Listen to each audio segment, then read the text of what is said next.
Hey, you guys, I'm Ashley. And I'm Liz, and this is the Besties in the Books podcast. Welcome. Woo-hoo! Welcome, welcome. Happy Tuesday, or whatever day you're watching this. Happy day. Yeah, happy day. Today, we're going to be setting the stage for our next mini episode series, all about the infamous 50 Shades of Grey. Here we are, guys. Buckle up for a spoiler-free episode. If you guys have been around for our mini episode series for a while, you know that usually we will do a episode to kind of introduce the topic that led us to choose this book series. And so that's what we're doing today. We're talking all about romance, the genre, romance novels, their origins, and how we went from the first romance novel, which we'll talk about, and made it all the way to 50 Shades of Grey being in the mainstream and what that means to the genre as a whole. So obviously, I just want to give the little disclaimer here right off the bat, because when I was doing all the research for this, I voice memoed Ashley this. I'm like, people literally have probably written their entire dissertation on this topic, and we're going to cover it in an hour. So, obviously we're going to skip over a lot. We're just hitting the bullet points of, what we thought was important it's a Reader's Digest version, if you will.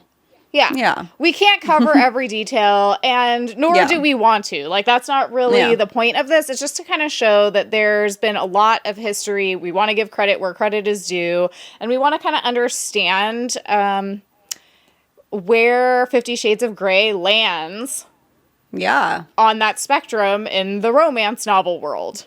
So that's where dark romance, it enters the chat, and at what point, and where did that lead us? Because we know right now in book talk and bookstagram, it's huge. And it's been huge. Yeah, it's a huge contributor. We'll talk about that at the end of just how the overall success of the romance genre in general right now. So how did it contribute to dark romance becoming a little bit more mainstream, I guess you could say. So as we know, if you guys have been following along this whole time, you know that we usually like to chit chat with you guys over on the Fable app. So we have templates on Instagram that you guys can tag us in and follow along. We've got Fable chats up for all the books. So please join us over there. And our second episode, where we'll officially start covering the books themselves. So book 1, 50 Shades of Grey, it'll be dropping next week on Friday, 5/2. Then after that, we will have a mini episode for every book in the original trilogy. So we're at this point, we're not going beyond the original trilogy. We know there's spinoffs. We'll talk about those later, but we will be doing the original trilogy, one surprise book. So we're not announcing that one quite yet. That'll just be a little treat for you guys. And then we'll also be covering the movies as we usually do, and our final kind of wrap up thoughts. Do you have anything to add to that, or you feel like I covered it? Am I forgetting when anything? It comes to our mini-series, Liz, have we read 50 Shades before doing this mini-series? We have not. So this was new to us. Yes. I think they started in 2011, the hype and the pandemonium circulating 50 Shades of Grey. So we witnessed it, but we did not consume it. So no, it's new to us. It is completely new to me. Yeah, new to us. We haven't read these books before. So that's great. I did watch the first 2 movies when they came out, but I remember nothing of them. As you say, I do not remember this place. Yes. Remember nothing about them. And I didn't actually watch the last one, so I also have no idea how the series concludes. So it's going to be fresh eyes going into it again, which is great. Today we're just going to be diving into all things romance, how we made it to 50 Shades of Grey, and we're going to be setting the scene for this book series and really breaking down how the history of romance made 50 Shades possible and what that means for the genre, for books written by women, for women, etc. But before we get into that, we just wanted to say thank you so much for being here. Thank you guys so much for being here. Kicking off our 4th mini series of our lifetime as a podcast. We love having you guys here. Thank you so much. Make sure to like, follow, and subscribe anywhere you like to listen to your favorite podcasts, including YouTube. And you can get those like check-ins and updates for us on our buddy reads and everything like that by joining the Fable app, like Liz said, and searching Besties at the book Besties and the Book Club, and then Instagram and TikTok at Besties and the Books podcast as well. And we're going to be linking all the sources and stuff from Liz's research. All credit goes to her. She is our research queen, journalism degree, like all of those things. She is amazing. And we'll link that down, all those, in case you want to investigate further past this 1 hour little taster that we're giving you today.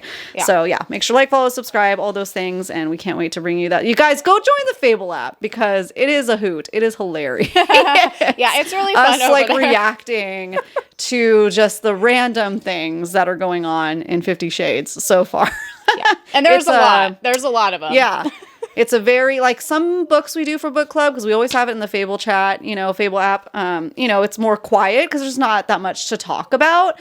And then you have some that it's just a party, if you will. Yeah. Well, and I think you just have to react sometimes. You don't know, who am I going to tell? Like, okay, that's why the app's perfect. You go into the chapter and it's like, 5 people already said this same critique. Let me add to it because it's just like so ridiculous or whatever. Yeah. Well, and I think too, it's like coming off of, Ashley and I tried to be intentional about this. It's like coming off of Hunger Games, that was obviously so intense, serious, important politically right now, and we wanted to kind of like balance the scales a little bit there, and so we were like, well, what can we do coming off of that to have like a fun, good time? And this is delivering for sure. For sure. So that being said, why don't we just really quick talk about like how's your 50 Shades journey going for you so far? I think, all I want to say right now, because you guys are going to have to tune in for the episodes. I think Liz and I are having a different time. For the first time. For the first I would say in series, in any of the books that we're doing, we're having different takes. And it'll be interesting to like hash it all out. So this will be the most, so far, polarizing miniseries I think her and I have done together. We'll see though. We'll see. That's what I'm gauging so far.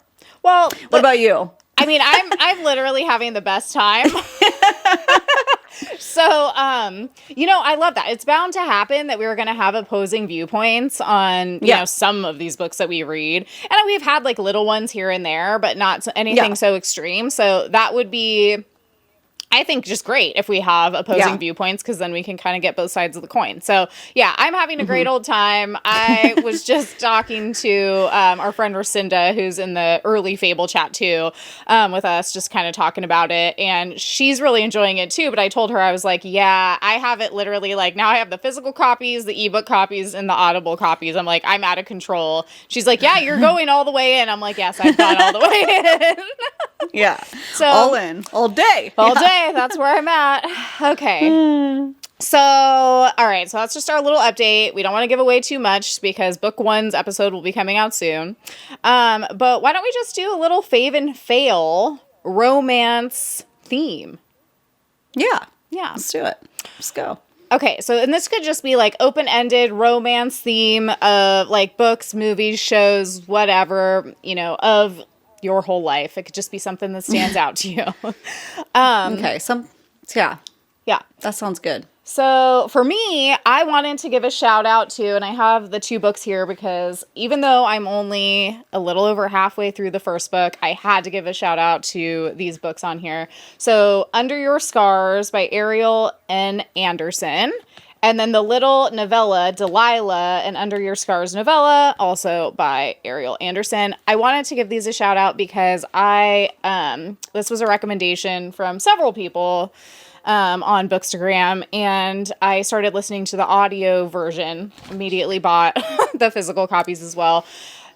Like I said, I've only just finished part 1. If you've read it, but it's one of, in my opinion, the best dark romances that I've read so far, because it's just so gut-wrenching and like rip your heart right out status. And like literally when I finished part 1, I was like, I feel like that should be the end of the book because I'm so like emotionally distraught, but I'm not. There's like literally half is still left. Like, oof, yeah. Yeah. And this little novella too. So I'm like, okay, I had to like stop reading it for the night, read something else, like let it settle and absorb. And then I went back to it the next day. I have to admit, I'm a little terrified of like how this is going to end because I feel like it's going to be one of those that like haunts you. You know what I mean? It'll haunt me.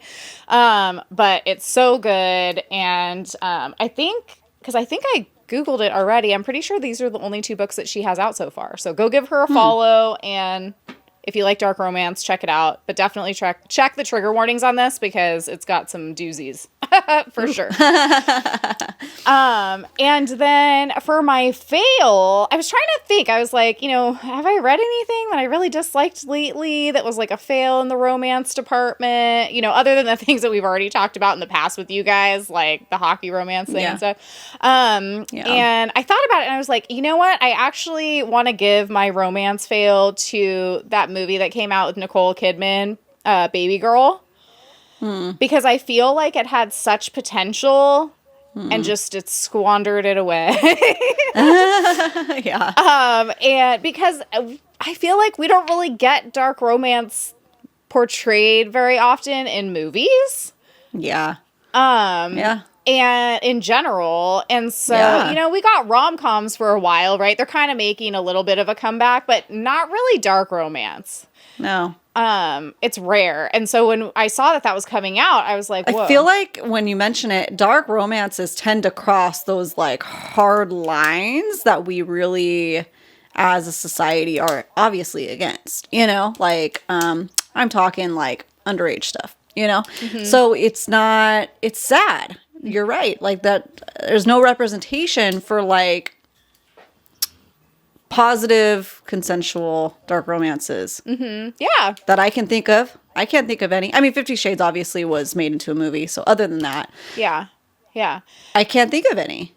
Yeah. That's what I'm saying. I feel like anything that has like dark elements and romance in it is going to be something like, what comes to mind for me is like Game of Thrones, where like there's romance in it for sure, but I wouldn't consider it like a dark romance genre. You know what I mean? It's just kind of there. Yeah. It's like that's not the main focus of it. And oftentimes like the dark elements are non-consensual, for example. Yeah, exactly.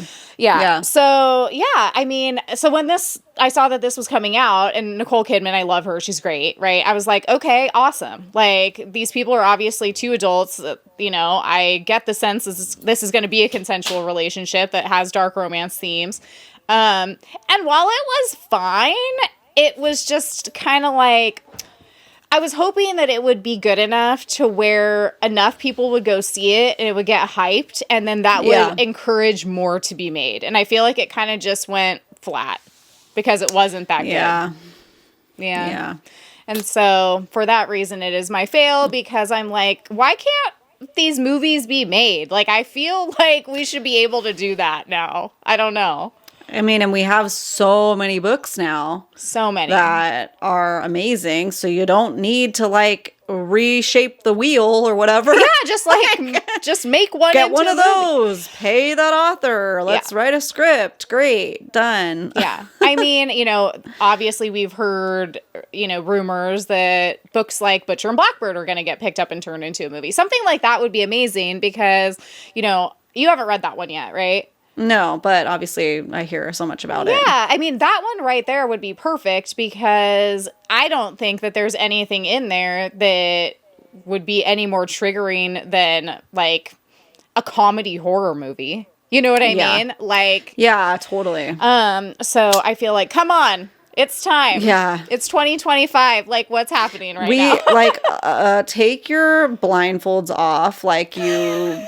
fat cats in the boardroom, 50 Shades. And realize, I know all these references I'm accidentally making. Listen, I've been in it for 2 days now, trying to finish this book in time. But, it's just like, they're so dumb to not accept, that these huge producers, they see the sales. Yeah. They see this extreme, like, boom. And I mean, Barnes and Nobles was like saved because of Book Talk. Yeah. They were about to go bankrupt. And I would say half of that genre was romance, Oh, you know? well, I'll give you the stats at the end of this Oh, episode. great. Awesome. So like, you don't think that's going to translate to TVs and movies? Like, you dummies, the industry is struggling as a whole. Why wouldn't you capitalize on this huge surge? We look at fan art. We look up all these things that just artists are making. You don't think you can make that mainstream and be successful? Yeah. It makes me want to rage, quite frankly. Well, yeah, it's, and it ties back into a lot of things we're going to discuss in this episode about how when something is predominantly made for women and women are the ones who enjoy it, it tends to get a lot of hate where the hate might not be due. Okay, that's all I'm going to say right now because we're going to dive into it and we'll go off on crazy tangents. But why don't you tell us your fave and fail?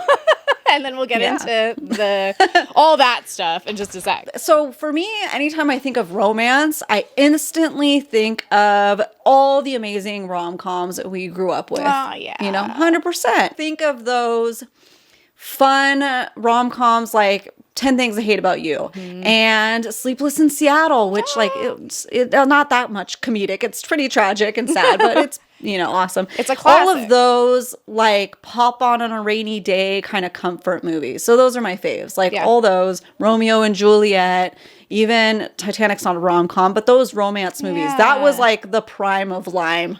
The prime of late Lime. 90s and early 2000s, they pumped them out. And they were all blockbuster hits. Yeah. Like Cameron Diaz was in so many of them.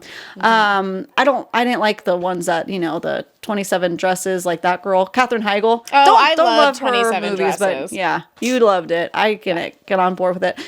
But, like overall, that was just a time. Yeah. Even I was just watching with my girls, 13 going on 30. Yeah, like those. classic. So I just love those. Yeah. Those are faves. 100%. I always think of like Never Been Kissed. Yeah. So good. And like How to Lose a Guy in 10 Days. Oh, yes. So good. Which that was my prom dress. And I still have it. I remember. Yeah, it's just, I feel like those Sweet Home Alabama. Those were the days. They were the Sweet days. Home Alabama. Oh, yeah, that's a great, like, enemies to lovers, Yes. right? Like, I mean, they were lovers, enemies to love, like, the back and forth. Exactly.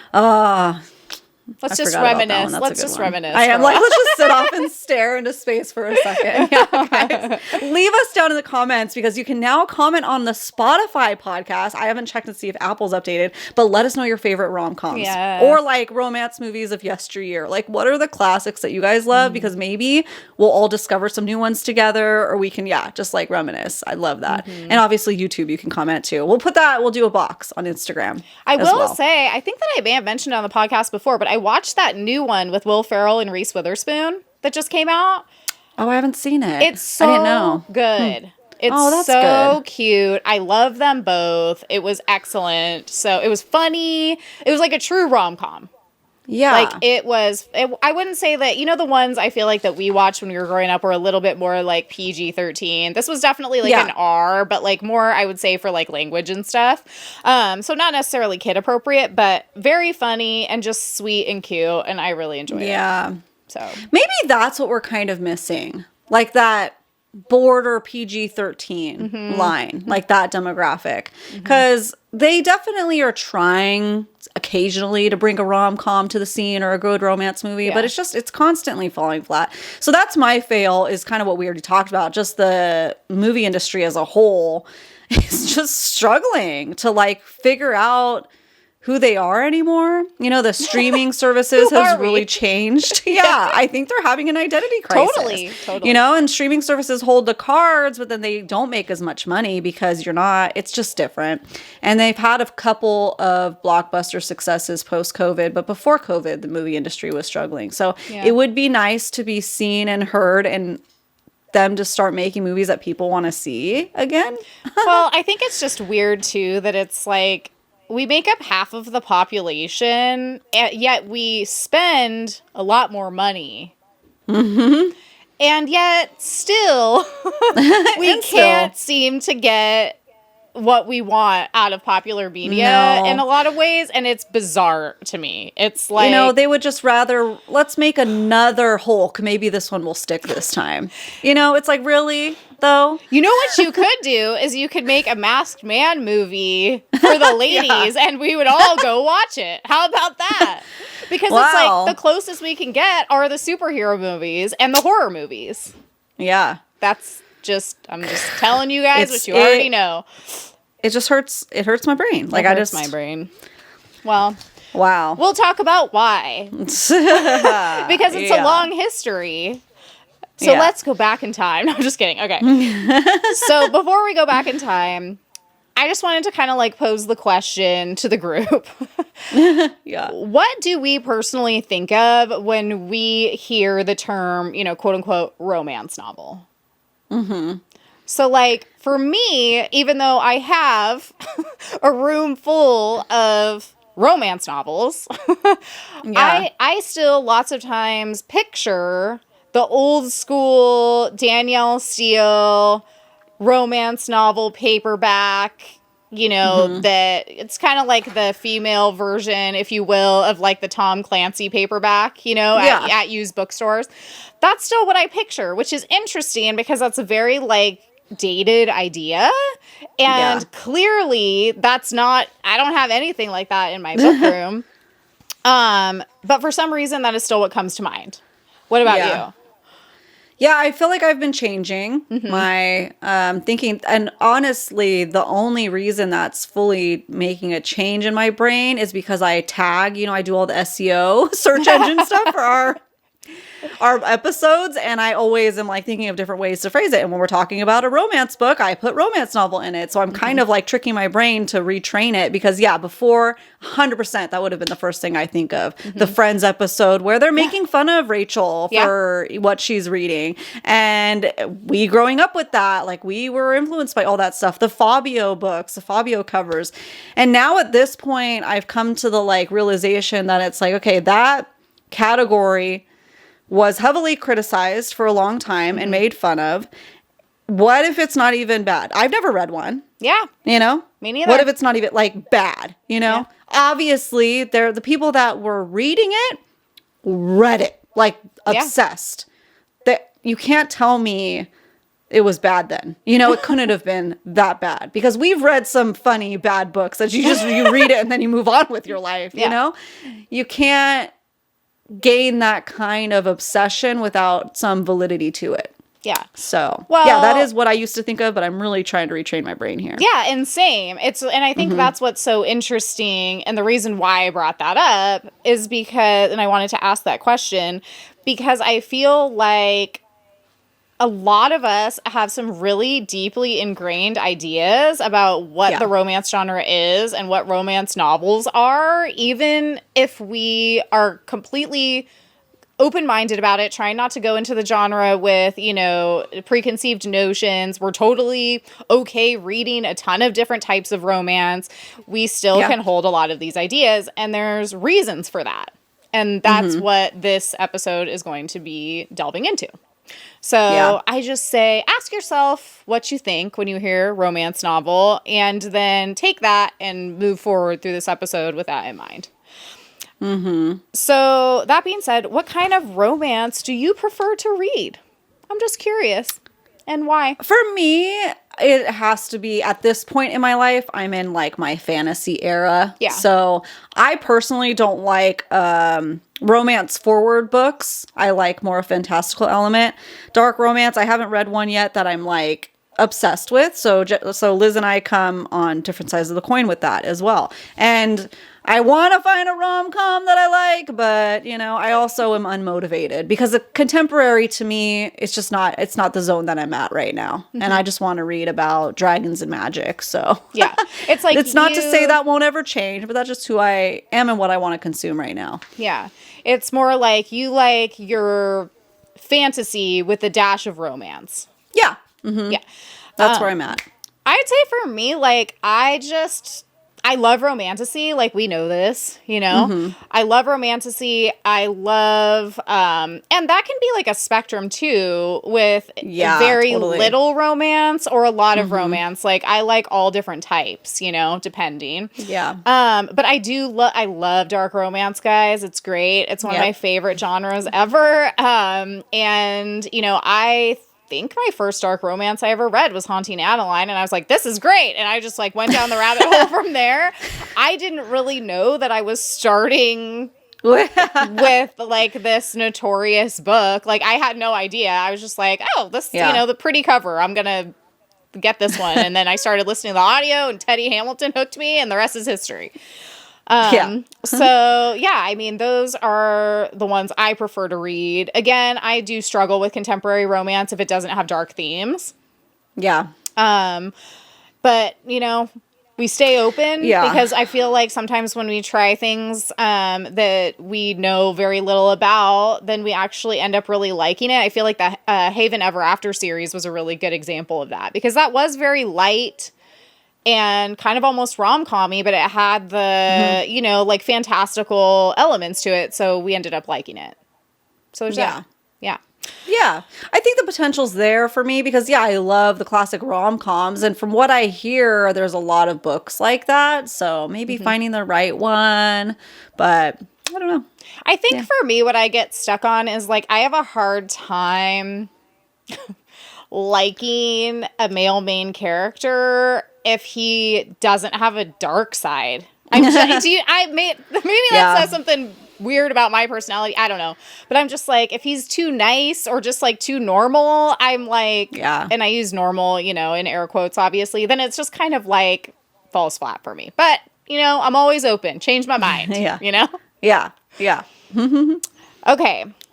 So, just to set the scene, as we've done in the past, let's go through what the actual definition of a quote-unquote romance novel is. So, I always like to just go with the actual, like, dictionary definitions or what you will. That way, we can kind of use that as a starting point and then go from there. So, according to Wikipedia, a romance or romantic novel is a genre fiction novel that primarily focuses on the relationship and romantic love between two people, typically with an emotionally satisfying and optimistic ending. Yeah, so obviously we can see in that definition, you know, and we're not going to call out every problematic thing that comes up because we'd be here for the rest of our lives. But the thing that I noticed immediately was romantic love between two people, and obviously that's problematic within itself. Yeah. And doesn't even encompass a lot of the romance novels that we read today.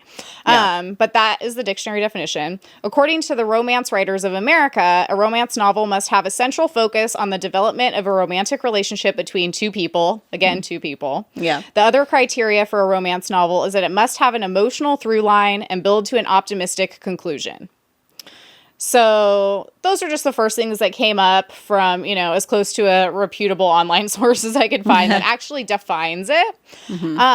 So what I was curious to find out is like, okay, I've read enough dark romance to know, first of all, lots of them aren't between two people only. Second of all, lots of times they don't have an optimistic conclusion. So I'm like, okay, how are these typical definitions of romance novels then different from dark romance? And so I found a really good article, and I'll just be kind of like calling out my sources as we go through, but we will list them all in the show notes for you guys. But this is according to an NPR article entitled, "These Authors Are Putting the Dark in Dark Romance." So they define dark romance as a subgenre of romance novels with darker themes and mature content. These stories often come with content warnings, morally gray characters, and plots riddled with trauma and violence. Popular tropes that make up a chunk of these novels include mafia, stalking, and kidnappings. There's also an element of darker sexual themes, with these novels exploring all sorts of taboo kinks, including, but most certainly not limited to, BDSM, dubious consent, and knife play. So it's obviously, I mean, it's exactly like how it sounds, right? Like, dark romance is taking a lot of the similar tropes as you would find in a typical quote-unquote romance novel, but then exploring a lot of more societally taboo topics. We got to go back. We got to go back in time to figure out because I'm thinking like, okay, obviously like romance came from somewhere. Also, I did want to just kind of put this out there. We're talking about romance novels and how the genre became popular in literature and popular culture. I understand that is not necessarily the same as erotica. And I wanted to make that distinction clear because that we're not necessarily going down that road because that's a completely different discussion. And like literally when I was looking into erotica, I mean, they have like Egyptian hieroglyphics they consider to be erotica. Totally. Okay? Yeah. So we're going back in like, time, guys. So if you pull out my chart here, you see the way that eagle's positioned, okay? You know what that means. Which, like, that's amazing. Yeah. Like, I love that, right? Like, the fact that Humans have always been humans. Humans have always been humans, Yeah. you know? It's great. It's like, it's society and it's different, iterations depending on where you live, how the society's set up, etc. That's going to put different constraints on how people are, able and allowed to express themselves in these ways. Yeah. I think that's what's important to keep in mind. But I did want to just mention that I understand that it is different and that erotica goes back forever. And even probably romance novels go back farther than this. But for the sake of this discussion... Yeah. We are going to start here. Okay. So, the modern romance novel, or mass market romance novel as we know it today, has its origins in the romantic fiction of the 18th and 19th centuries. In novels such as Samuel Richardson's Pamela, the Gothic romances of Anne Radcliffe, and the works of Jane Austen, readers were introduced to a new form of fiction, one that primarily focused on the lives and struggles of female protagonists. Although modern romance novels have expanded to include both authors and protagonists of different genders, races, sexualities, and abilities, historically romance novels separate themselves from other genres by being primarily written by women, for women, and about women. And so I think that's very important. So that came from an article called A Brief History of the Romance Novel from NewYorkPublicLibrary.org by Amanda Pagan. So I liked that because I was like, okay, I feel like that article really, in a concise way, explained that, yeah, sure, romance novels are written for everyone. However, once we start talking about where they came from, that becomes really important to keep in mind that these novels were written by women for a purpose, not just to tell a silly little story, but for a much larger intent and reason. Yeah. Yeah. Definitely. So, okay, so we talked about Pamela, which was actually written by a man, okay? So the first romance novel, or a lot of people consider this to be the first romance novel, was called Pamela, or Virtue Rewarded. I guess that was its alternate title. Written by this dude named Samuel Richardson in 1740. Okay. Oh, that alternate. Oh, what is it called? What did you say? That alternate title. Ooh. Well, Virtue Rewarded. Well, and that's why I thought it was interesting because I was like, okay, I can get on board with Anne Radcliffe. I can get on board with Jane Austen. But like, what's this dude Samuel Richardson like doing in here? Like, I Googled him because I was like, maybe like this was a lady named Samuel. Like, I don't know. Like, what's going on?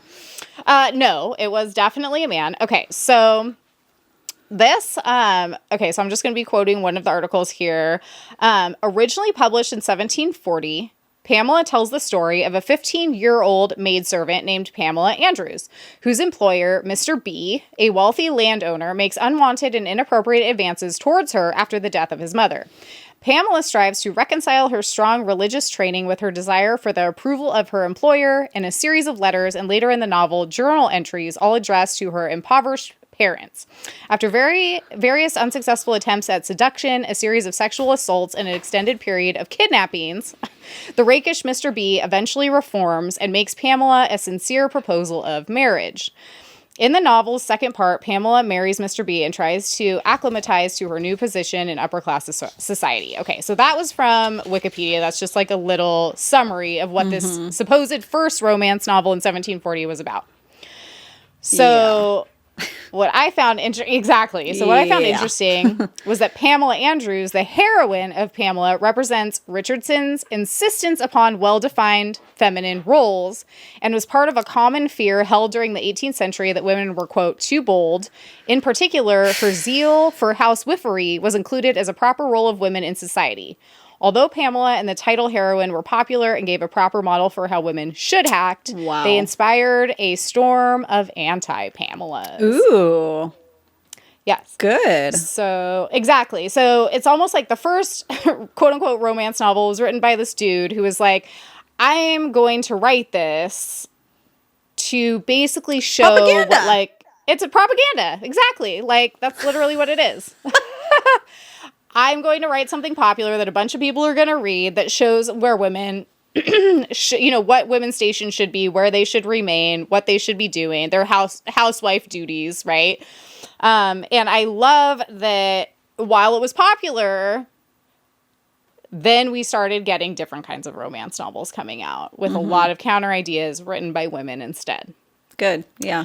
So, yeah. So that answered that question because I was like, wait, what? Like, where did this dude come from? And, maybe it's arguable, but maybe without him, we wouldn't have had such a crazy, like, resistance against that idea. It happened so soon. Yeah. True. So, this little blurb about Anne Radcliffe. Okay, so what I did was I kind of, like, went almost, like, chronological order. Yeah. So that was in 1740. Okay, so later on in the 1700s, so we're looking at 1791, we had Anne Radcliffe come into the scene. And this article is called The Dark Romance of Anne Radcliffe. And it's from This Is Horror blog, which I thought was it was a really cool article. So it says, of all the early Gothic writers, one woman in particular had a considerable impact on the genre. The great enchantress of her age, so that's what they called her, Anne Radcliffe established many of the tropes of the Gothic, as well as providing literary weight to a genre that was regarded by many as mere sensationalist fiction. In fact, Sir Walter Scott praised her as the first poetess of romantic fiction, and she was considered by her contemporaries to be as significant as Shakespeare and Milton. Her fiction was so popular that her fourth novel, The Mysteries of Udolpho, I can't say that. I tried saying it like a million times. And I was like, it's so hard to pronounce. Was hailed as the first bestseller, and she set the record for the highest paid novelist of the day. Wow. Okay, so we've all heard of Shakespeare and Milton, right? So my initial thought is like, okay, not only have we heard of Shakespeare and Milton, but most of us like read something by them in high school, right? Yeah. At least. So I'm like, where's Anne Radcliffe at? Yeah. Yeah. That was kind of my first thought there, and goes back to like our hot takes episode where I was like, why are we not reading any quote unquote romance by women in school? And lots of these early works had absolutely no spice in them at all. Like they're not the romance that we read today necessarily, Totally. So I thought that was kind of interesting also. So her book, The Romance of the Forest, it was published in 1791, is considered to be Radcliffe's first success. Though not as well known now as her two later novels, in its day it was regarded as her best work. So it's set in France. It follows the journey of young Adeline, who, abandoned by her father, is taken in by the Lamotte family as they flee Paris. They find shelter in a ruined abbey, described as being a foreboding sight surrounded by a romantic gloom, which instills in our heroine a kind of pleasing dread. Adeline, finding herself the object of the Marquis de Montalt's desire, is continually held captive throughout the novel, initially within the Marquis' chateau and later in the abbey that once served as her home. Interestingly, at the Marquis' chateau, Adeline is not detained with threats of violence, but with enticements, though she does eventually escape. So it's got Gothic themes, kind of almost like, I haven't read it, but it sounds like maybe some dark romance themes in there as well. Yeah. Some of these books were bestsellers of the day, and yet I would argue most of us have probably never heard of these books. Yeah. Which is interesting to me. Yeah, very interesting. Okay, so that's in 1791. So then I just put, enter Jane Austen. Yeah. So now we're looking at works that, we're kind of getting into the zone where, like, I feel like most of us have heard of these. Maybe we didn't read them, but we've heard of them, right? We've got Sense and Sensibility in 1811, Pride and Prejudice in 1813, Emma in 1815. And I just kind of, like, looked up a few bullet points about Jane Austen's works. And I'll, we'll link the sources below, but they were coming from, like, the Columbian College of Arts and Sciences, like, so they seem pretty legit to me. But I thought that these were the important takeaways from Jane Austen's work. So we're looking at early 1800s, okay? Austen's characters are known for their depth, complexity, and realism, moving beyond stereotypical portrayals of women and exploring their inner lives and social interactions. Yeah. Austen's novels offer insightful commentary on the marriage market, economic realities for women, and the complexities of social mobility in 19th century England. Austen's heroines, who often defy social expectations and strive for independence, have been interpreted as early feminist characters, sparking discussions about gender equality and female agency. So, Books are not political. Okay. Yeah, they wouldn't be if we didn't have to make people and their everything about them political. Yeah, great. Yeah. So this I found interesting too. So Austen's style, characterized by wit, irony, and a focus on everyday life. So that was a big part of it too, was like her focus on everyday life, I think, was like something that was really unique to the time, because it wasn't like some grand adventure. It was like we were getting to just read about women's lives and what was going on in their life. Yeah. Which I thought was cool. But this particular article said that it paved the way for the movement of literary realism, which later influenced writers like Tolstoy, George Eliot, and Charles Dickens. Again, authors that I would argue you're at least reading maybe a little bit of, excerpts from, poetry from. I can't remember one time in college or high school ever reading anything by Jane Austen. Nope. Okay. I would say I'd have to look into it, but y'all let us know. Were you assigned Pride and Prejudice as a read in your schools? That would be super cool. I would love for that to be the case, but we should look into that because, our school definitely not, but... No.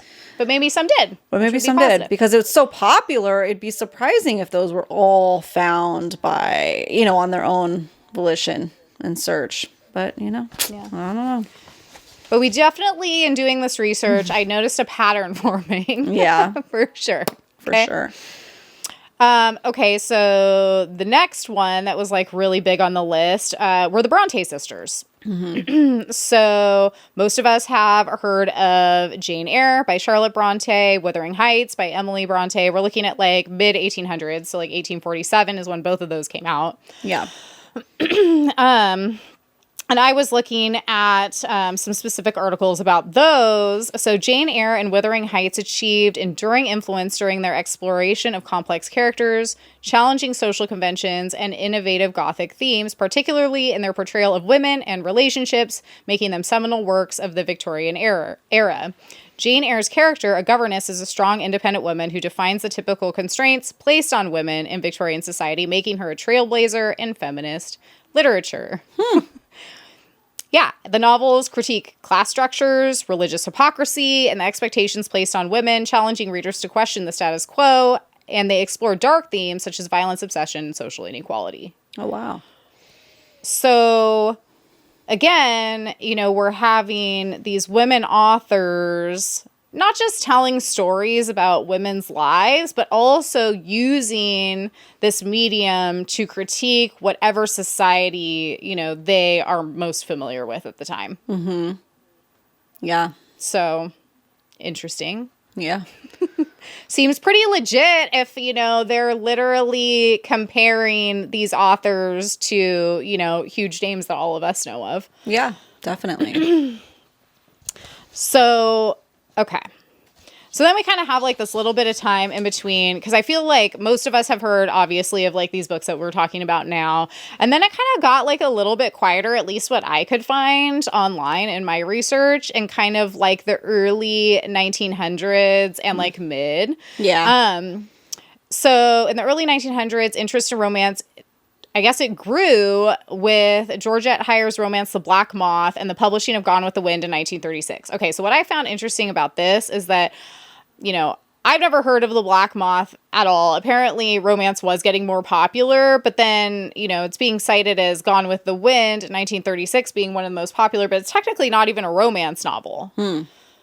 It's like, yeah, but it does have a lot of themes, I guess, that like future romance novels would, you know, like, I don't know, take from or whatever to like build their stories around. Yeah. But then you have authors like Victoria Holt and Daphne du Maurier, who I don't know who the second one is, but Victoria Holt, I definitely know who she is, that also became popular in the 30s through 50s, pushing historical fiction romance and gothic romance more into the mainstream. Yeah, well, we have a better idea of what was going on in the early 1900s to 1950s with the Great Depression and the, you know, economic downfall and crisis of the United States and the world, honestly. And then also the 1950s being that housewife, you know, being the perfect little nuclear family. So the opportunity for more female writers in romance might not have been there during that time period as easily. Well, they had to like literally be home holding down the fort too because of, you know, the World War II wars, and like so many back-to-back world wars. Yeah. Yeah. The 1950s and 1960s did see a shift towards narratives involving exotic locations and heroines who had careers outside of the expected roles of housewife or mother. Yeah, that's the first time they needed to. Yeah. Have women in the workforce. And you also have the beginnings of easier transportation around the world too. Being able to see multiple cultures and things like that with the invention of aviation and a better rail system and all of that. Yeah.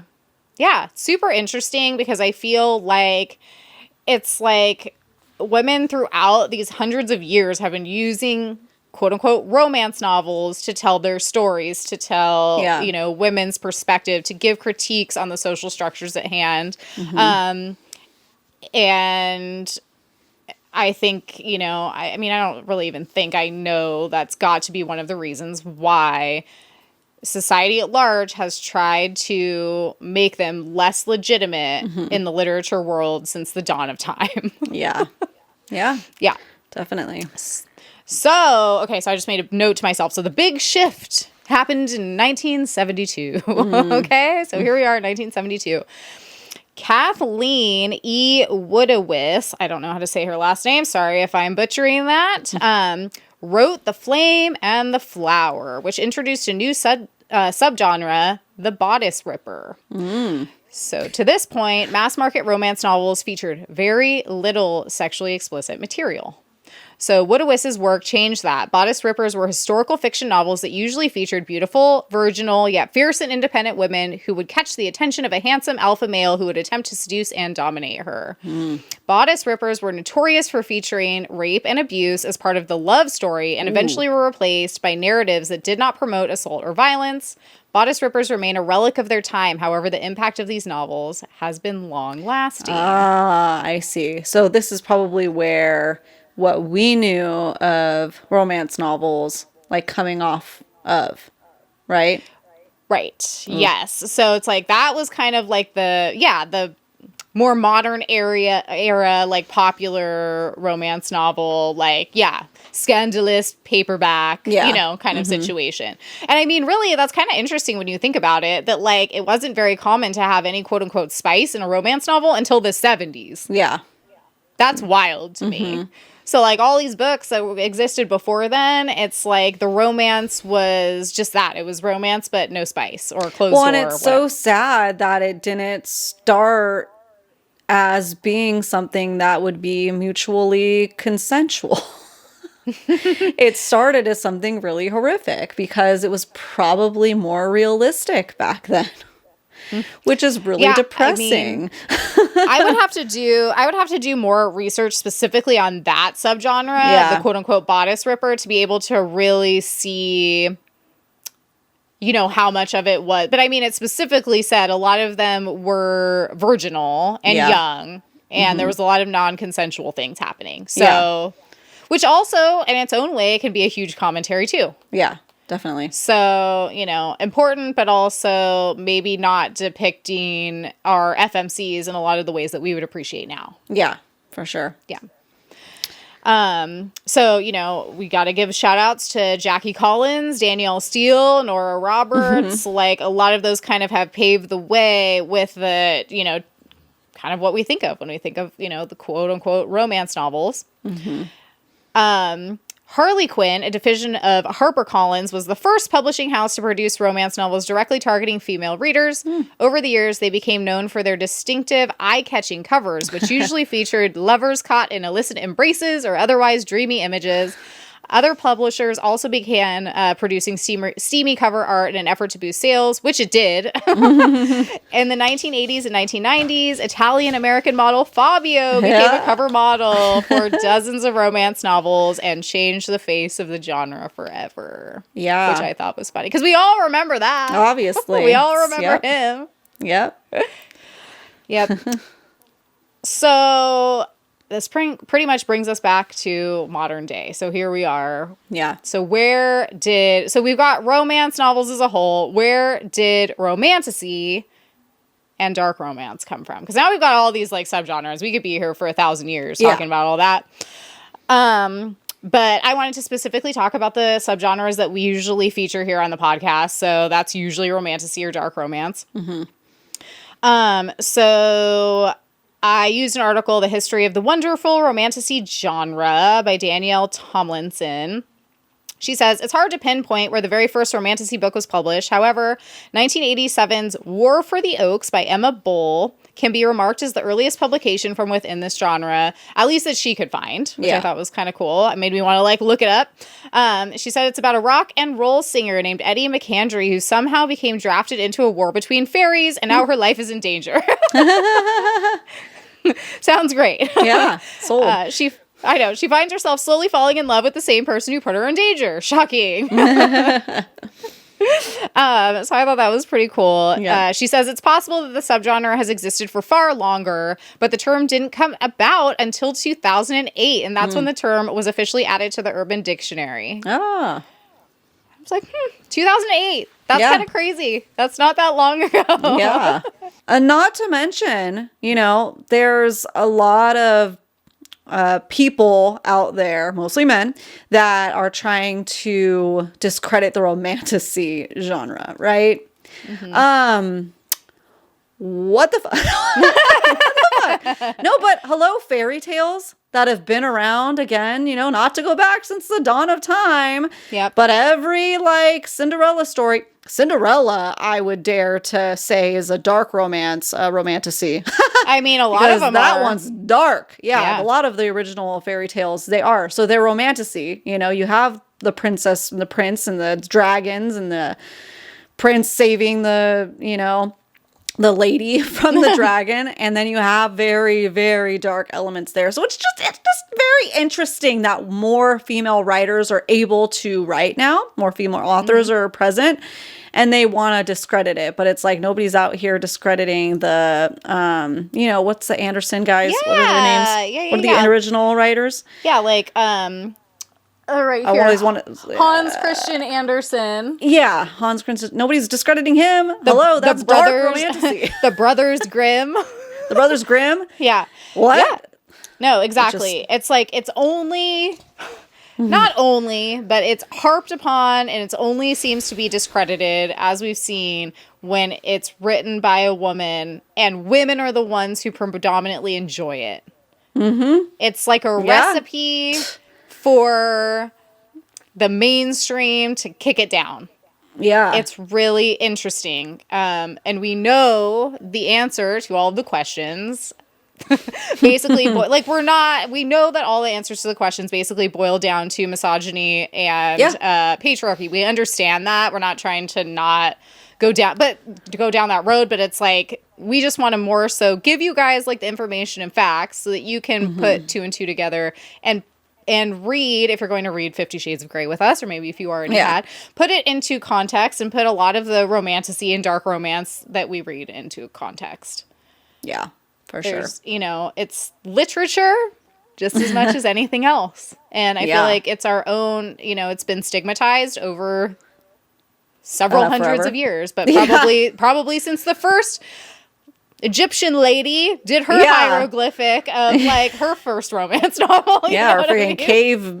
cave woman drawing. Yeah, you know? exactly. Oh, well, she wrote it, so it's probably not as good as like freaking this guy's over here, you know? Yeah, the stick figure with the titties compared to this one, you know? Oh, well, a woman did that drawing, so terrible. Yeah. You know, probably did. Probably. So what about dark romance? So this was a little bit harder to figure out because I feel like there's a lot more blurry lines with dark romance because it gets a lot of its origins from Gothic romance. Yeah. Which has been around forever, as we talked about before. So it's kind of like not quite so decipherable. Like, oh, this is when the first dark romance came out. So in a lot of the articles that I found, authors that we have all heard of, you know, Colleen Hoover, Anna Huang, and Abby Jimenez are some of the bestsellers who brought darker and more traumatic narratives to the mainstream. So, you know, we might have things that we consider a lot darker now, but those are the authors that, you know, are oftentimes credited with just bringing darker themes to the romance category in general. So I found a really interesting article by Nedra Arya called The Evolution of Dark Romance, a Historical Perspective. And she says, there's an emergent popularity in the subgenre known as dark romance. This niche often ventures into territories involving mafia narratives, kidnapping plots, exploration of non-consensual experiences, and even delves into rape fantasies. While treading closer to erotica at times, these stories find a substantial following, featuring heavily in romance-centric discussions and platforms like Book Talk, which we already talked about. The appeal largely stems from the cathartic experiences these novels offer, echoing the storytelling traditions since the times of ancient Greece. They promise intense emotional engagements, intriguing plots, and an exploration of sexual taboos. So I thought that was a good definition and kind of a good summation of, you know, how because of all of these authors who have given us, you know, the romance novel over the hundreds of years, now we're able to delve into some of these more taboo topics. Definitely. And I think that there's a more, with our generation and some of the newer, younger generations, we're more open than our predecessors as well to discuss things that, whether like or dislike, but just have more open and honest conversations. I mean, I didn't grow up with that, you know, but it's something that I think in my personal take on dark romance having such a popularity at the moment, and romance in general, is it's kind of our maybe subconscious response to a lot of us who grew up with purity culture. And totally. Reading, it came at such a perfect time, I think, because being able to read stories for women, by women especially, like you've said before, centering women's pleasure or their stories or whatever, is something that we never had access to. And given so much more access to it is so healthy and so validating and so good. Yeah, I mean, I agree with you that, yeah, same. You know, I grew up in kind of the same type of environment. Basically an abstinence-only culture. Yeah, totally. Which is just, you know, again, that could be a whole episode in and of itself that we can discuss. But yeah. Yeah. I feel like by doing that, though, you are essentially erasing a huge portion of women's experiences. Yeah. And then it turns into a situation like where we've talked about before, when the only time we're seeing women experience romance or sexual situations is when it's against their will, when it's pleasing a man, when it's this dusty old man writing about a 15-year-old. What is this dude's? Don't even want to give him a platform. That guy writing the first novel, like, come on. Yeah. But I mean, even like to modern day, it's like because of the fact that it's like, yeah, this purity, abstinence only culture that essentially is erasing a huge chunk of women's lived experiences by only letting us see our, like I use that in air quotes, our experiences through the eyes of men. Through the male gaze. And that's obviously, we know that's really problematic. Yeah. Because obviously, that isn't validating. That doesn't reflect our experiences for most of us. Yeah. And I think that is another reason why dark romance tends to resonate so much with so many of us. And that's a discussion that I feel like a lot of us have had where, like, just to use this as a personal example, because I can really only speak for myself. I really enjoy reading stalker romances. Some people might find that extremely problematic. I have had a stalker, really, truly, in life. And for me, it is a very, as you said, cathartic experience. It's validating. It's it almost helps you process what happened to you by seeing, we know, right? By seeing something in popular media that's reflecting what you're going through, it validates that for you. So you know that, A, you're not alone. Even if you're an adult and you completely understand that you're not alone, it can still really help you process that. And, people are like, wouldn't that re-traumatize you? It's like, maybe for some people it could. But for me, it did the complete opposite.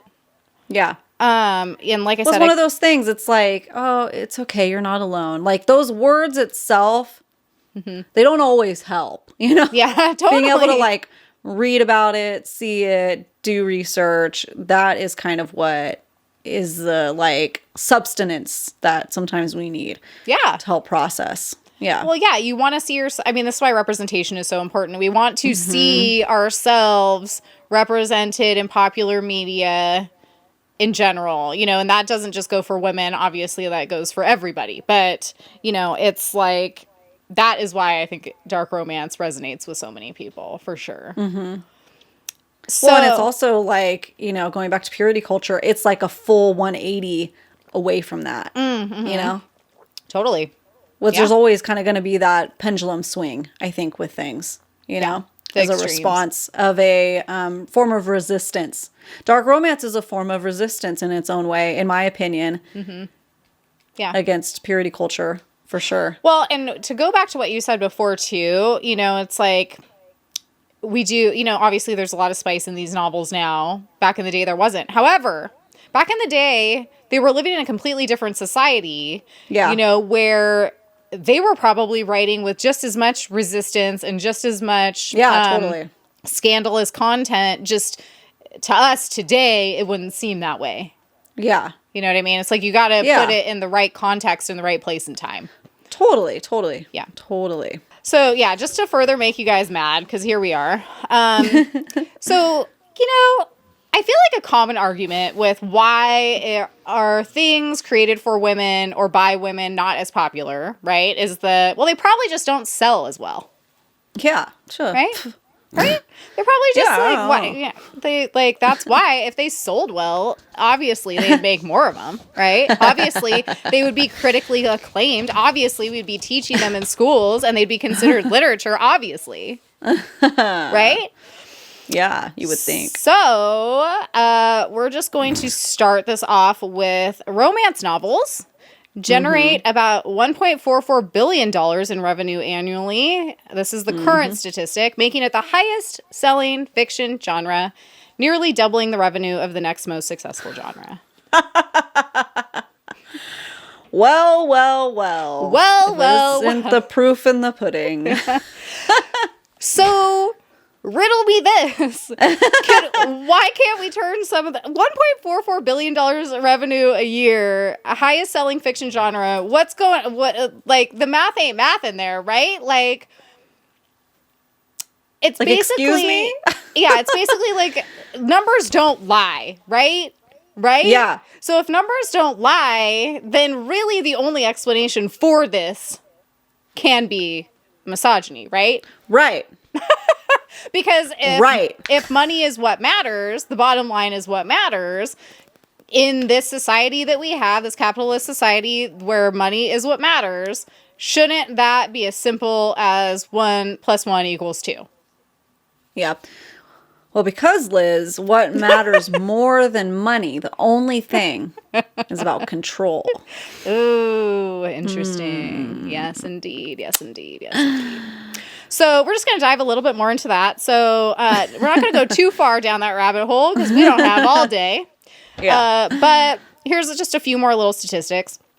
So the romance genre in general is experiencing a notable surge in popularity, dominating the book market with substantial growth in recent years. In 2018, the genre garnered $1.3 billion in sales in the U.S. alone, accounting for a quarter of all book sales and half of mass market book sales. This upward trajectory has continued, with the genre witnessing a remarkable growth of 41% in 2021 and further escalation in 2022, marking the highest sale point since 2014, as per data from NPD Bookscan. Additionally, the UK observed a similar trend, according to the highest sales since the release of none other than 50 Shades of Grey in 2012. Oh. With an estimated 14.3 million copies sold from January to August in the last year, a significant increase over 11 million sold during the same period in 2020. So industry experts anticipate this trend to persist, solidifying romance novels as a booming sector in the literary market. So the reason why I threw that specific thing in there is because obviously we're leading up to reading 50 Shades of Grey. Mm-hmm. And in my research, obviously it's way more complicated than this, but I did notice the release of 50 Shades of Grey happened right around the same time that e-readers were becoming popular and digital books. And so both of those can, and I'm sure if you delved into it, you could probably find the exact numbers, had a huge influence on romance genre's popularity growing so fast. Yeah. Yeah. Because, and I thought this was really interesting, and I was going to say this a little bit later, but I think it's important to say now that 50 Shades of Grey is the best-selling romance book of all time. Wow. Wow. Yep. Yeah. So I triple-checked that because I was like, is this right? But it is, and I have a chart that I'll bring up in a little bit so we can look at, and we're just going off of sales, right? Like, that's the only thing that that can really dictate those numbers. What the most, like the top most popular romance novels of all time are, as according to how many copies sold. So we'll go over that in a little bit here, but the numbers, again, don't lie. Yeah. So, popular romance themes. I just wanted to kind of like talk about the themes because, you know, as we move into 50 Shades of Grey, we want to kind of see, you know, what things stand out to us. You guys all know, we talk about them all the time. Enemies to lovers, fake dating, forbidden love, friends to lovers, second chance, forced proximity, love triangle, opposites attract, workplace, billionaire, marriage of convenience. All these things we love, right? But they have much deeper meanings. Oftentimes. Popular dark romance themes. So morally gray characters, intense emotions, trauma and abuse, forbidden love, stalking, mafia, kidnapping, age gap, reverse harem. So I just wanted to kind of throw those in there moving forward so that we can kind of identify which tropes maybe in 50 Shades we're pulling out of there. Yeah. So we've already talked a little bit about this, but do we have anything to add as far as why do we think this genre has been so stigmatized and deemed lesser than or illegitimate over the centuries, even though it transformed literature and sells tremendously well? You think we've already answered that question? I feel like we've already kind of gone over that. Yeah. Yep. I know. That's the only guess I have is misogyny and or control, because the money doesn't lie. Yeah. Money is there. So I can't think of any other reason why it is destigmatized, deemed lesser than. Yep. Makes sense to me, because otherwise, I mean, if there was a book genre, right, that like any other book genre, I feel like, that sold this well, it would just be if you suddenly everywhere. had a surge in just historical, whatever, just historical books. Yeah. Suddenly everybody wants to pick up a history book about the Great Famine, the Potato Famine, you know, then there would be movies and TV shows and everything because people want to see it, obviously. Obsession. Well, what we hear is crickets, you know? Yeah. Yep. Interesting. So to tie it back to 50 Shades specifically, since that's where we're going with this. Was this book important and treated this way as part of a larger problem, or is it truly problematic? So these are the questions that I kind of thought were important to ask going into, like, keep them in the back of our brain. Yeah. Going into reading 50 Shades of Grey. It's the best-selling romance book of all time. Yeah. Yet it is highly disregarded as being important to the genre. Uh-huh. I feel like the popular discourse around it is that it's extremely problematic, which it might be, right? Like, that's totally fine. It can be both. I think that's important, too. This can be a completely a gray situation, if you will. See what she did there? Yeah. But I feel like even as a romance reader, I didn't even have necessarily any interest in reading this in particular until I thought, like, okay, this would be a good way to, like, examine some of these themes through the podcast. I don't know if we didn't have this podcast if I would have ever picked it up and read it. I know I wouldn't have. Yeah. Yeah. And not to say that, you know, it's like without any other judgments, like, because we all like books or dislikes books. It could be good. It could be bad. It could be problematic. It could be completely unproblematic. Why do we have those already assumed notions about a book series that we've never read that literally is the best romance novel, it sold more copies than any other romance novel ever? Like, why? Well, I know for me personally, remembering back at that time, it was heavily discredited in popular media and everyone around me. It was everywhere. Yeah. I worked at a restaurant at the time, and there'd be, I would say, little old ladies, you know, with their copy sitting there reading, you know. And so I just thought, yeah, like, it's just the demographic may be coming from the Fabios and stuff. So, and then what I would see is SNL making fun of it, and tons of everywhere, every which way, everybody's talking about it negatively.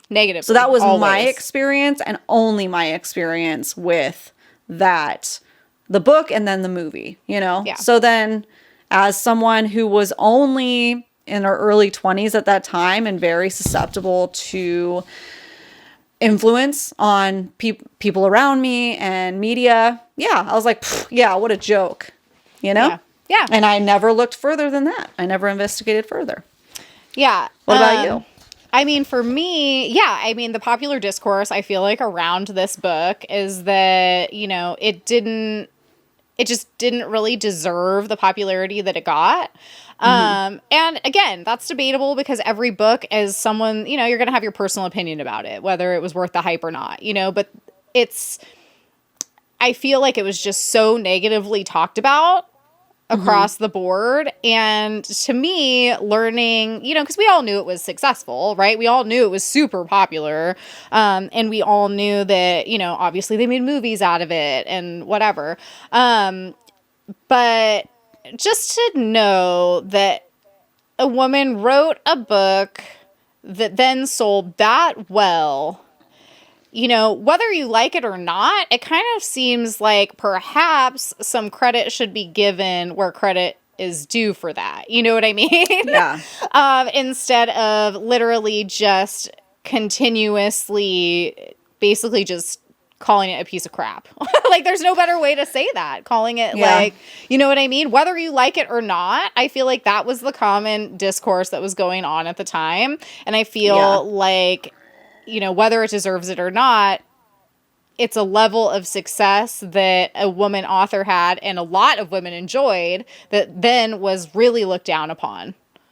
Yeah. I think that's kind of part of the larger problem. You know, and just coming from my experience as just sitting back and watching everything, as someone who only tried to watch Game of Thrones, you know, and tried to read the books, and sorry, they're very dusty. I never heard any critique about it whatsoever. But I hear about how problematic 50 Shades is. Yet when any part of an episode I'd try to walk in on my husband watching, I'm just like, what is happening right now on Game of Thrones?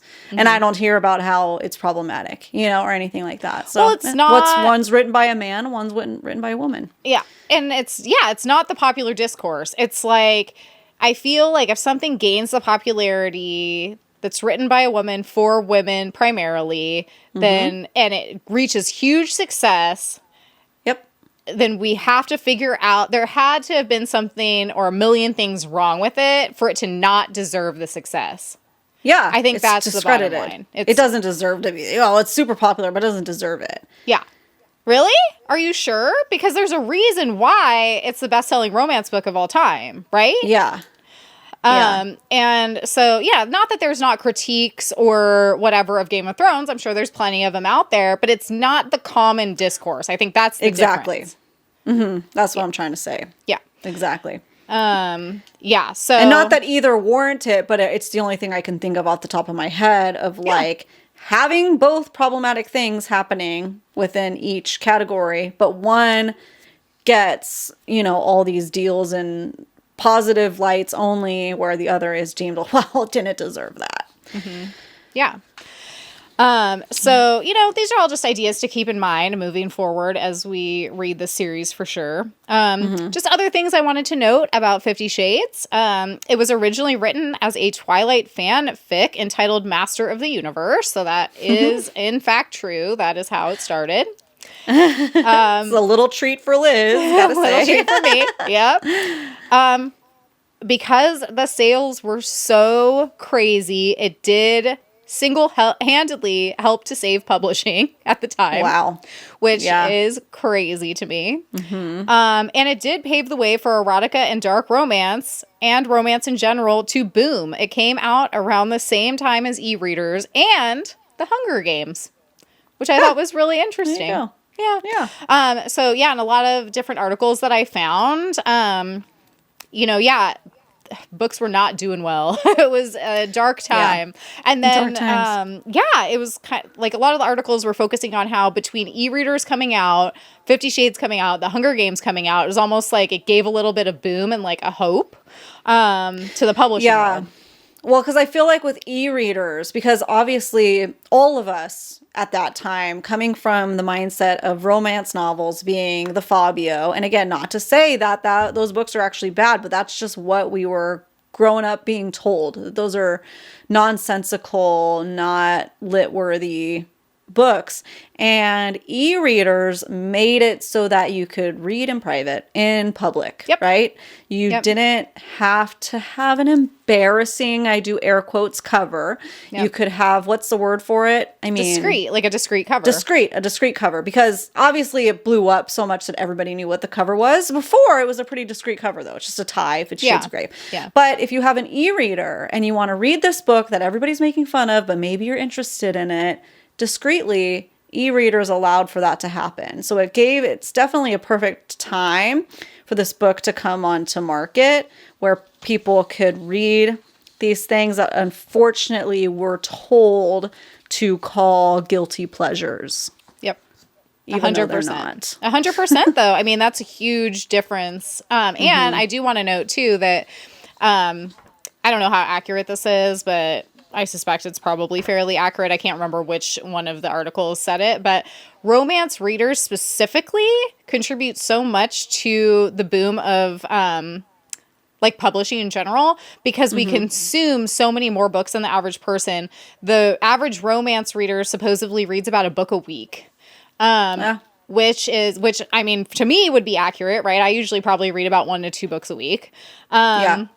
And so, most people do not read a book a week. No. So just to pull up this chart, because I thought that it was pretty interesting. So this is units sold in millions of the top romance books. So just to kind of put it into perspective, 50 Shades of Grey is at 150 million units sold. So the second one is Pride and Prejudice by Jane Austen, 120 million units sold. Number 3 is The Notebook by Nicholas Sparks, which was funny because I was like, that is written by a man, and I've never read anything by Nicholas Sparks, but I forget about him sometimes. It's just not something that we usually lean towards. But he's got 105 million. And then we have Gone with the Wind with 30 million. So it goes way down. So basically we have like the top 3 really popular: The Notebook, Pride and Prejudice, 50 Shades of Grey. And then, Gone with the Wind. And then it kind of goes down from there with Outlander, Love Story, The Time Traveler's Wife, Jane Eyre, Romeo and Juliet, and then Anna Karenina. And so I thought that was really fascinating to see how, you know, as problematic as it may be, and we'll talk about that in future episodes, you know, 50 Shades of Grey really did a lot for the publishing world and also did a lot to bring romance, specifically with darker themes, into the mainstream. So, hey. It is more highly sold. That doesn't sound like proper grammar, but whatever. Out of all those books you just listed, that's insane of all time. That's crazy, guys. Let that settle in for a second. 50 Shades sold more in its lifetime than Pride and Prejudice, which has been out longer, you know? Yeah. Different vibes completely. That's wild. That's wild. So, yeah, and this is just like a chart. I'll go ahead and link it below also. Like I said, take it with a grain of salt as well, because I did a fair amount of research, but obviously not everything you find online. I try to be as accurate and verify as many things as I can. But we'll link all of the articles so that you guys can do further research if you want. But the bottom line is that, you know, I went into doing this research fully expecting that, you know, a book like Pride and Prejudice would be the #1 best-selling romance novel of all time, right? Even though we're covering 50 Shades of Grey, I didn't expect it to be, like, to blow all these other ones out of the water. I didn't think that's what was going to happen. It just did. So, hey. Okay, so we've set the scene. You guys have the info. So here we are. So, okay. Let's talk about romance in our own lives. our personal romance story. No, I'm just kidding. So I thought this was kind of like a fun question to think about. Like, what's your first recollection of romance, like that theme in popular culture? Yeah, it would be like rom-coms and stuff like that. Princess Bride. Yeah, Princess Bride. I thought about it and I was like, it's Disney movies. Oh, yeah, duh. It has to be. See, we keep forgetting about fairy tales that have been around forever because we're just so used to that as like a baseline anyway. So we forget that that's romance, that that's fantasy, that's romantasy, all those things. Literally. Okay. Think about Dark romance, Beauty and the Beast. Think about that. Think about the fact that some of the most popular movies of all time, okay? Titanic. Sorry. Yeah. But, I mean, Disney movies, like... Yeah. Literally Beauty and the Beast, The Little Mermaid, Aladdin, like all the classics, right? Cinderella, Snow White, all the classics that we love. Like, why are we okay with that being legitimate? Yeah.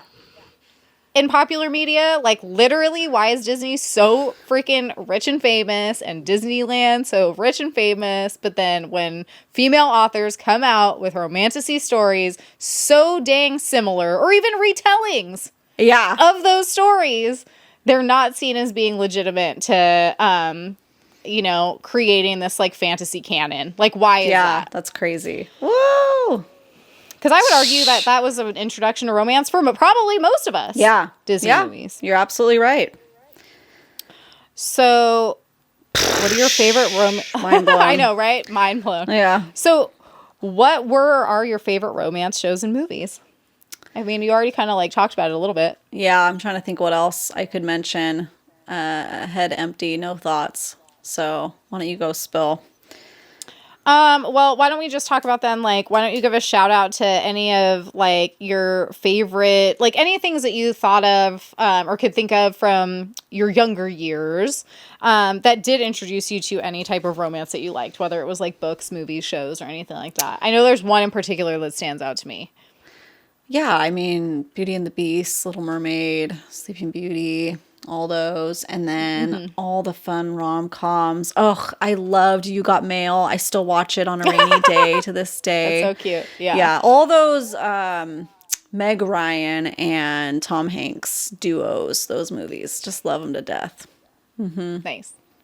See, for me, when I was thinking of like what kind of introduced me to romance outside of Disney when I was younger, I immediately thought of Anne of Green Gables because that was one of my favorite. Her and Gilbert, like that is top tier like romance. And yeah, I feel like if you know, you know. But that for me, that was definitely like one of my first introductions to like just that idea of, yeah, like, you know, boy meets girl. They're kind of enemies to lovers. Like, it was just, I mean, I don't want to give anything away if you haven't read it, but guys, it came out a really long time ago.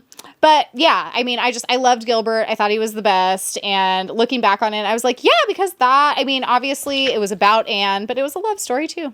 Yeah. That's special. Yeah. I can't think of any books. I don't think I read any books with romance in it. I was a really depressing child, I guess. I don't know. I didn't allow myself probably to, you know, explore that side of me for sure. Well, I can't think of any. As far as like kids books go, you know, like Anne of Green Gables, I mean, it's as G-rated as it gets. But yeah, but I didn't read that. So I'm trying to think if there's anything else along those lines, and I can't think of anything else. I mean, I even feel like once you get into the later, like, Little House on the Prairie books, there's some, like, love story romances in that, too. Again, G-rated, but still. I read, you know? Like, once I got The Giver into my hands, it was all dystopian from there. You know? You're like, forget these happy stories. Goodbye. Yeah. And then otherwise, it was, like, assigned reading and stuff. Yeah. And, yeah, we've talked about in future episodes, such as the Satanic Panic and stuff, reading the Revelations over and over again, and Left Behind, and really just spiraling into a deep, dark depression for me. So, sorry, guys. The opposite of romance. Yeah, exactly. So, this is why I stand by my hot take. You know, we should be reading Pride and Prejudice in high school. We should be reading something like that in high school. Yeah. I will say that forever. Okay, so there you guys go. There you go. We've gone through time to try to figure out We're going back to the future. Back to the future to figure out how did we get here? How did we get to 50 Shades of Grey? Yep. What does it mean? And like I said, we crammed a lot of information into just one episode, so take with that what you will. But we hope that you enjoyed it. And I think we're ready to wrap this up with a little smash or pass. Yeah, let's do it. Well, I had more of like a choose your own adventure kind of smash or pass. Yeah. Because since we were on this topic. Yeah.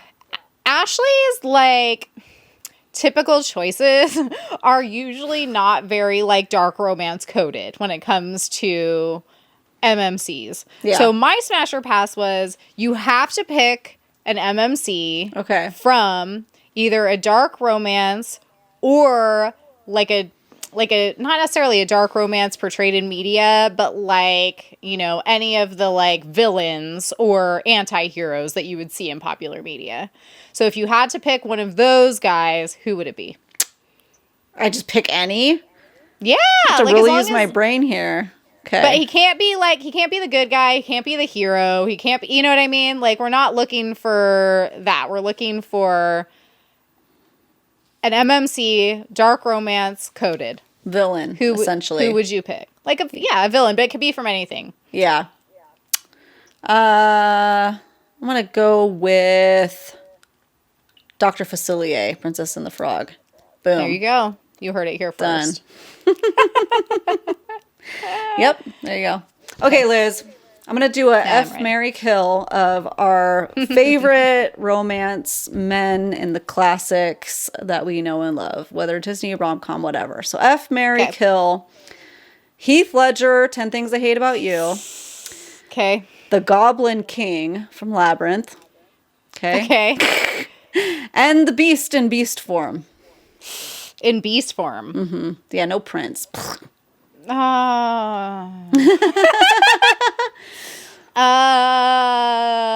Okay. Well, this is too hard. Okay. I really have to. I'm trying to think of the logistics because. Okay. All right. We are going to marry the Goblin King. Wow. I want to be the Goblin Queen. Okay. So sue me. So sue me. Yeah. And then I'm going to F Heath Ledger. And I'm going to kill the Beast. Sorry, Beast. I don't want to kill you, but like it's logistically doesn't make sense. Right. Sure. Okay. Yeah. You're thinking too hard. It's not literal though, so it's okay. But yeah, I think I'm locking my answer in. Okay, lock it in. Confirmed. And now we bring out from door number 3. The Goblin King! Yay! What about you? I need to know your answer now. Okay. I got to marry Heath from 10 Things I Hate About You. Ah, great. Very practical. Yeah. Really? You wouldn't want to go live in a fantastical land with the Goblin King? Ah, you're right. Okay, marry the Beast in beast form. Ah, curveball, library, castle. Yeah. He cannot it's change true. back into the prince, though. Sorry. That didn't do it for any of us. Yeah. Nice. I just will never kiss him or anything because everybody turns back to people. I like the animate objects. I'm so evil. I'm the evil queen that won't let, like, I'm keeping everybody as inanimate objects because I like it better that way. Great. That's what I'm saying. That's why I chose Goblin King. I'm like, I'll just marry him. But I love the Muppets, but those Muppets just seem to annoy him a lot. And if he's annoyed, I'm annoyed. So have fun with those. Yeah. So I'm going to go with marry Beast in beast form. Okay. Then I can't kill Heath again. That's so sad. And we're talking like, you know. I can't kill him again. So adult Heath really as the Joker sad. would be fine as a substitute. So F. And then I'll have to kill the Goblin King, which is sad too because he's also dead. But listen, this is all made up. But yeah, I guess I'll have to do that. So love it. I gotta go live in a castle too. We go visit each other. Let's go. Sounds good. Oh, you heard it here first. How exciting. All right, guys. I think that probably covers it. It covers it as much as we can cover it. Yeah. Can't cover no more than we did. We've already kept you here past 4, so we're going to get phone calls now.